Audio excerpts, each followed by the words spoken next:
día cualquiera del año 1926, Léon Drouot, editor de una revista de cine, es sorprendido por la fisonomía de un anciano que vende juguetes detrás de un pequeño mostrador en una estación de París. El viejo vendedor es Georges Méliès. Unos años antes, había sido una celebridad en la naciente industria del cine. Había fundado la primera productora del mundo, había construido el primer estudio de Europa y había hecho del cinematógrafo un espectáculo popular. Luego, el llamado Mago de Montreuil había desaparecido sin dejar rastros. A partir de ese encuentro casual, sus películas volvieron a exhibirse y fue objeto de una serie de homenajes y reconocimientos. Pero ¿quién era realmente este hombre que en su momento había sido comparado con Julio Verne o Robert Houdin?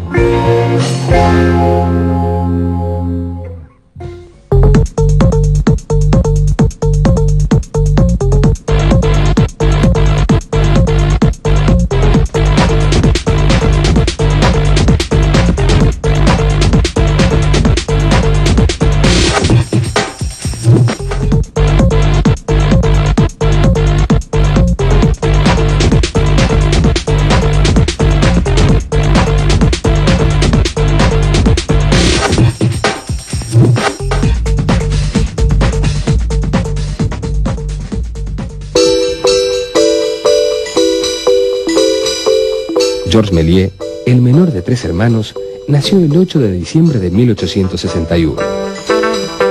Desde muy temprana edad, Georges demostró aptitudes para el dibujo y para la confección de marionetas. En 1882, una vez terminado el servicio militar, quiso ingresar a la Escuela de Bellas Artes, pero sus padres habían planeado que se perfeccionara en el negocio del calzado. A pesar de su resistencia, trabajó allí 2 años, antes de ser enviado a Londres para aprender inglés. En Londres, Georges se distrajo asistiendo a los teatros de variedades en donde representaban actos de pantomima y de ilusionismo. En 2 o 3 años, él mismo se convirtió en un hábil ilusionista y muchos de los trucos que utilizaría en sus primeros cortos fueron aprendidos en esas funciones.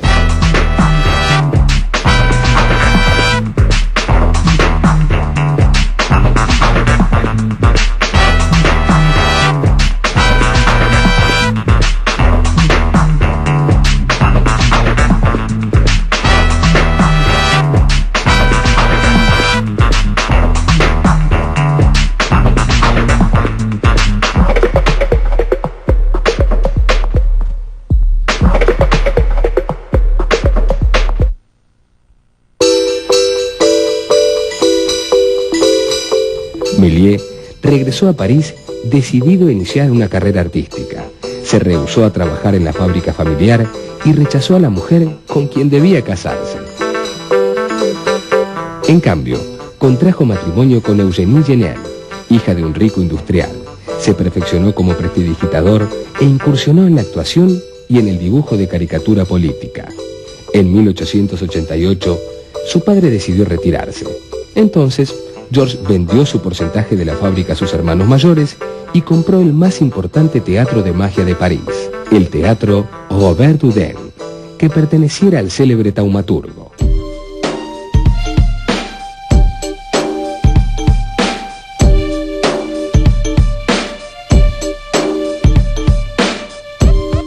Allí, durante los años siguientes, Méliès imaginó, puso en escena y actuó diversos actos de ilusionismo dentro de programas de variedades que solían completarse con proyecciones de paisajes exóticos o escenas cómicas por medio de una linterna mágica.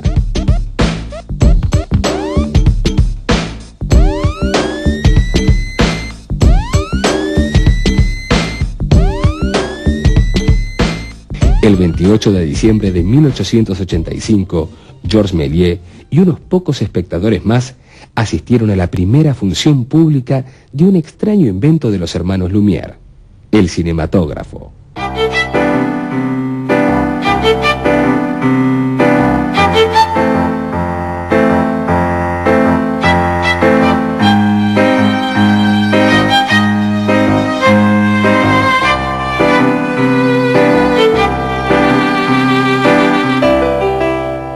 El mago quiso comprar la máquina para usarla en su teatro.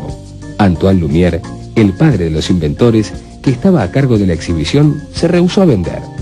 3 meses después, Méliès consiguió comprarle al inglés Robert William Paul un proyector que permitía adaptar las películas del kinetoscopio de Edison, pensadas originariamente para un espectador individual, de modo tal que pudieran ser mostradas ante un público numeroso. Méliès estudió su mecanismo y finalmente construyó una cámara que le permitiría realizar sus propios films.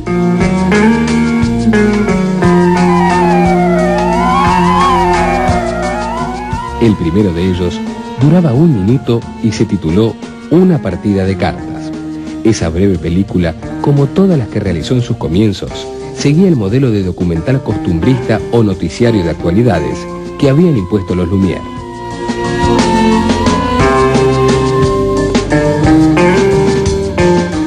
Pero rápidamente, Méliès entrevió la posibilidad de utilizar el cine como vehículo para la magia.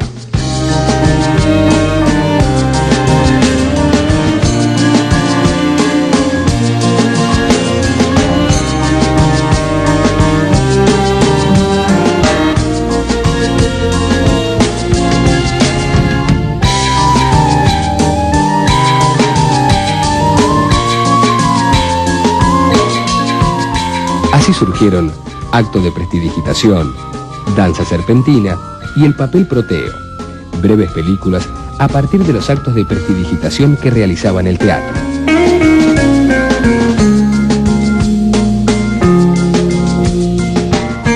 El mago cineasta advirtió que podía diseñar y producir juegos de ilusionismo especialmente para la cámara, consiguiendo resultados impensables en las actuaciones en vivo. Según su relato, esa revelación sucedió casualmente.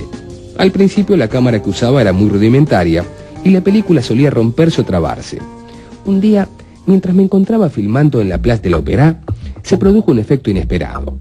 La película se trabó y me llevó 1 minuto desengancharla para que la cámara pudiera volver a funcionar. Durante ese minuto, por supuesto, la gente, los ómnibus y los vehículos se habían desplazado. Por eso, al proyectar la película revelada, de pronto vi cómo un ómnibus se transformaba en una carroza fúnebre y los hombres se convertían en mujeres. 2 días después, hice los primeros films con metamorfosis y con desapariciones súbitas.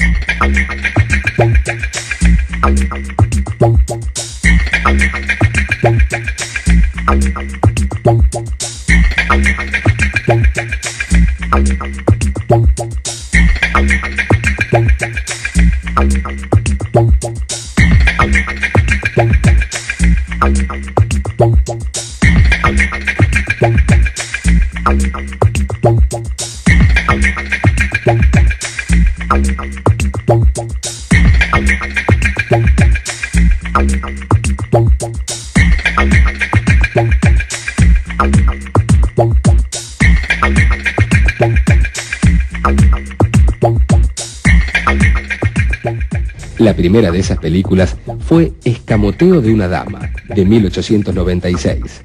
Una mujer es cubierta con una manta y se la hace desaparecer. Era un truco habitual en los espectáculos de magia, solo que ahora, por medio de la cámara detenida, Méliès lograba el mismo efecto que sobre el escenario, pero de manera más sencilla y convincente. Bastaba con cubrir a la mujer, detener la cámara, retirar a la mujer y hacer funcionar la cámara de nuevo.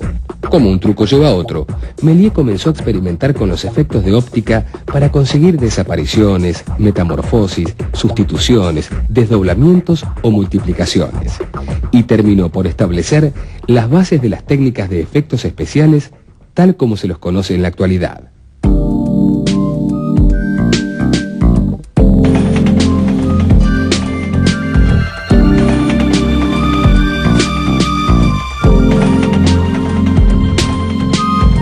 La sobreimpresión es la truca que organiza otros films de esa época. Méliès descubrió también que, al variar la distancia entre el actor y la cámara en una de las imágenes superpuestas, se producía un efecto de aumento o de encogimiento respecto de las otras. Al combinar la sobreimpresión con un acercamiento a la cámara, era posible integrar personajes y objetos de distintas proporciones dentro de una misma imagen.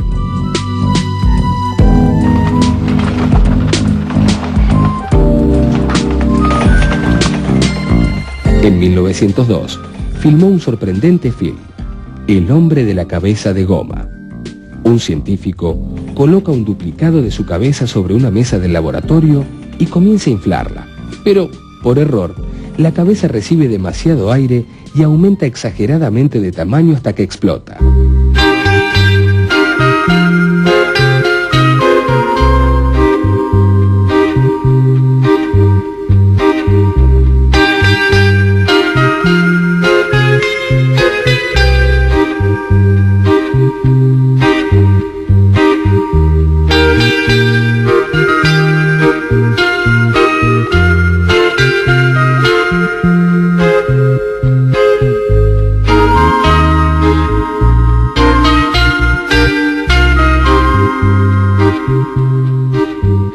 En todos estos cortometrajes ya están enunciadas las características de un estilo que, en films posteriores, Méliès llevará a niveles cada vez más complejos.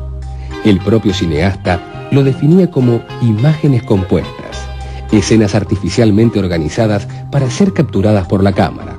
Eso es, indudablemente, lo que diferencia a estas películas del modelo de los Lumière.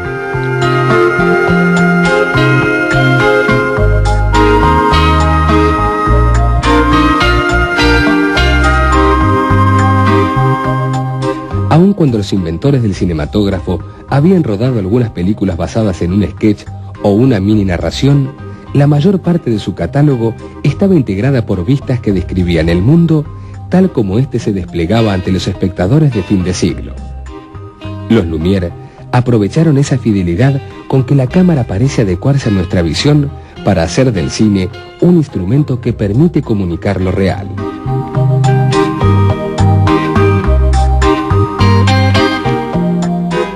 Méliès, en cambio, se aprovechó de esa misma capacidad realista del medio para hacer que las más alocadas fantasías resultasen creíbles.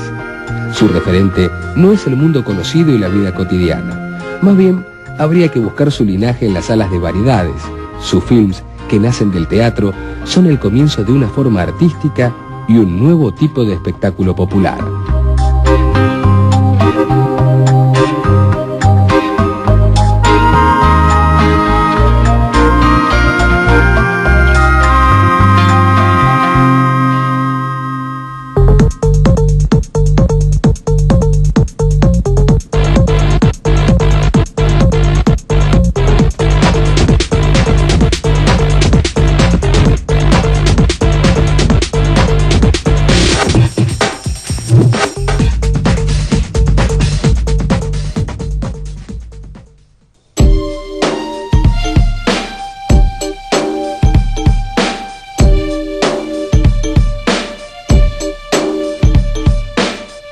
En 1897, Méliès construyó en el parque de su casa de Montreuil-sous-Bois un estudio de filmación en donde pudiera escenificar sus películas, que luego se convertiría en el modelo de los estudios cinematográficos del periodo mudo.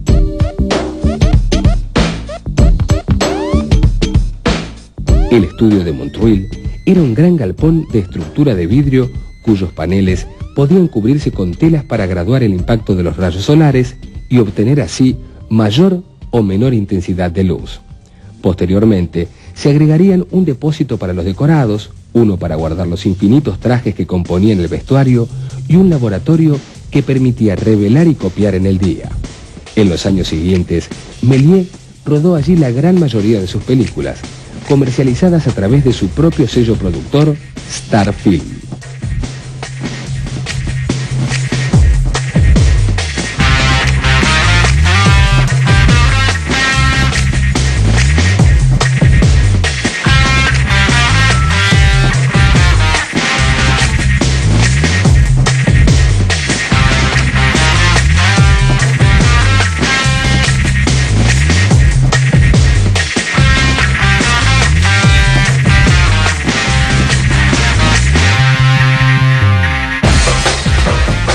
El director era, literalmente, un hombre orquesta.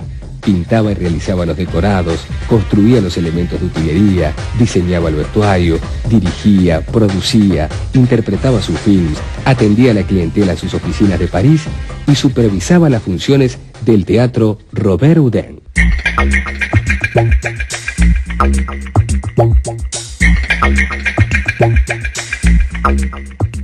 días durante los 7 días de la semana. En sus más de 500 películas interpretó alrededor de 300 personajes diferentes y transitó por todos los géneros. Se ofuscaba cuando reducían sus méritos exclusivamente a los trucos visuales o cuando lo llamaban el Julio Verne del cine.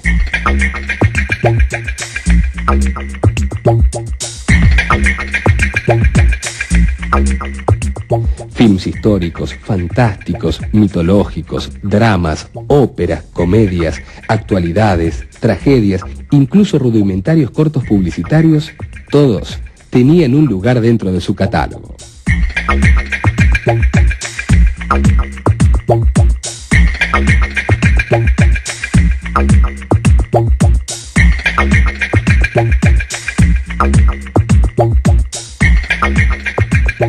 En los primeros años del siglo XX, Méliès realizó sus films más importantes. El más célebre fue Viaje a la Luna, levemente inspirado en el libro de Julio Verne.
También alcanzaron gran éxito Viaje a través de lo imposible, El Palacio de las Mil y una Noches y 200.000 leguas bajo el mar.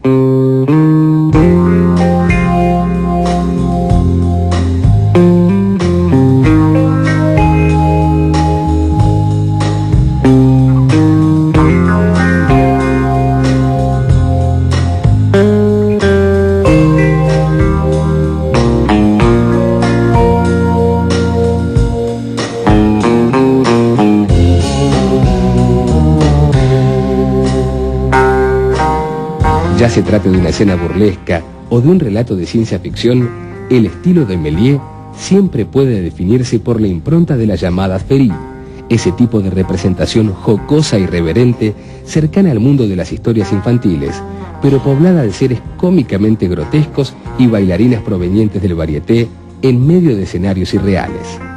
La genealogía de ese estilo es una mezcla de teatro de variedades, operetas cómicas y pantomimas, todos ellos espectáculos usuales en los escenarios europeos de fines de siglo.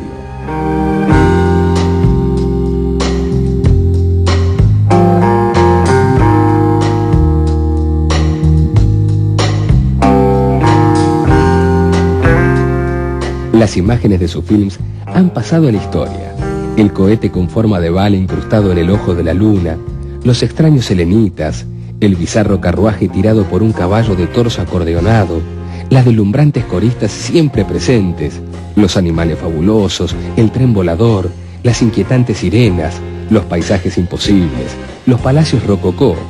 En su momento, las películas de Méliès fueron ampliamente plagiadas, pero su toque personal es sin duda inimitable.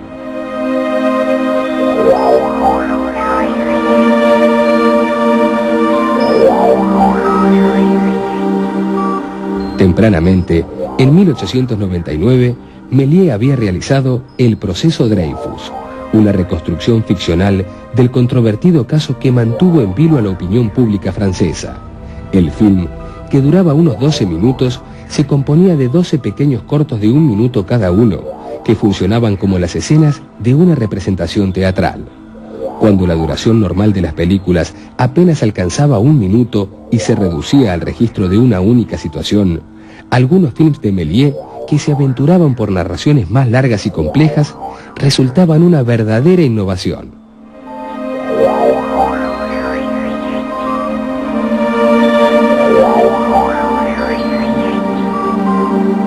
Sin embargo, el cineasta nunca abandonó del todo una estructura narrativa compuesta de cuadros vivos, en donde cada escena era registrada en un solo plano con una cámara inmóvil y desde un punto de vista fijo.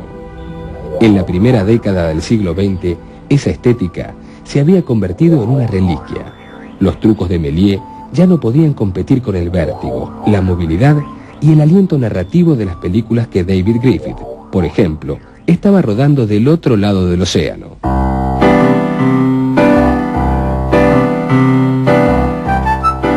En 1909, Méliès fue elegido presidente del primer Congreso Internacional de Fabricantes de Películas que sesionó en París. Ese reconocimiento de sus pares lo señalaba a la vez prematuramente como un venerable anciano. La industria del cine había crecido rápidamente y Méliès, al igual que muchos de los pioneros, nunca había dejado de trabajar como un artesano independiente.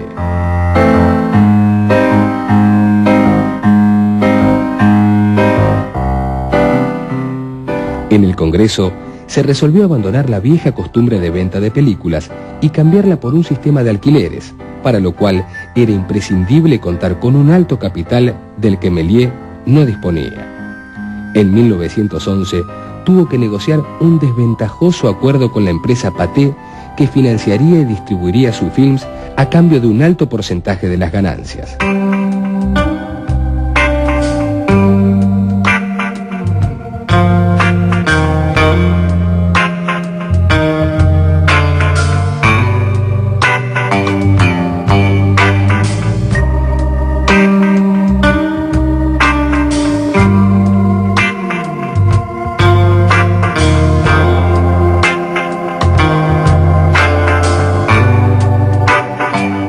En 1913 falleció Eugénie, su primera esposa, y al poco tiempo, con el comienzo de la Primera Guerra Mundial, debió cerrar el teatro Robert Houdin.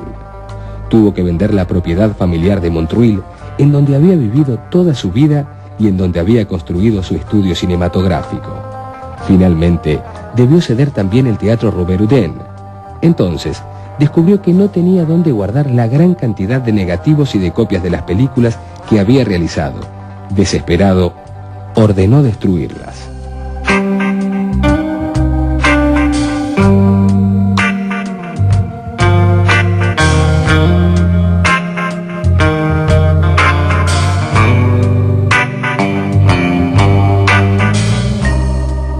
Méliès sobrevivió trabajando como ilusionista hasta que en 1925 se casó con Fanny Magnier, una antigua amante que era concesionaria de un pequeño negocio de juguetes en la estación Montparnasse.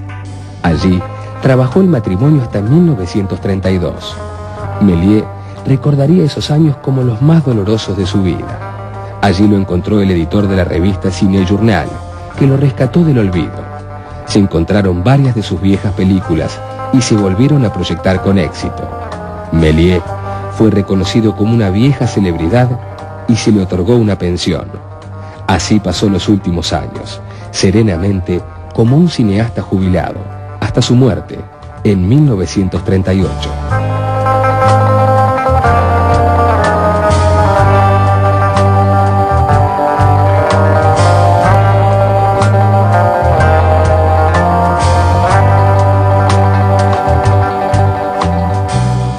Un siglo después, sus películas aún permiten asomarse a universos utópicos en donde la fantasía se despliega ilimitadamente.